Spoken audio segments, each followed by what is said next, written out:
Hadi bizi çek. Herkes morima, guima, sebehi dersi, tutuyor. Sen ne yapacaksın? Ama çeşimle kabin hocam ne olayım istedim. Ciddi zararlar verdiği ama yine özellikle insan sağlığı boyutuyla ben Van Hakkari Tabip Odası adına şu an burada bulunuyorum. Cümlemde tamamlamamıştım. Burada tamamlamış olay. Yani dediklerime bağlı olarak reddederseniz biz de her türlü reddediyorsanız tabii. Sıkıntıyla dile getireyim. Azı hamiye buçturum ama yani şeymiş hep blabıcıt herhalde tam anlam. Sene geçtiği için. Böyle bir durum var. Şimdi daha önce gösterdiği alan çok dar bir alandır. Demiş çat gerekli değil. Ama bu görülüyor ki bu Bizi rüpüşter Hadi. Hadi şimdi artık.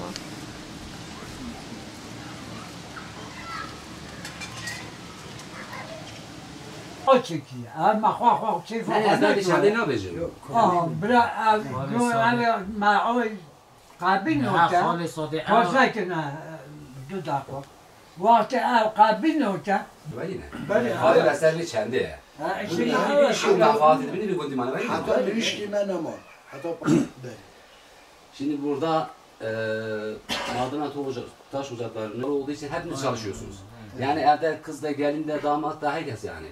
Kayınpeder herkes siz aslında burada İslam olmuş oluyorsunuz, çalışıyorsunuz. tabii. Bundan da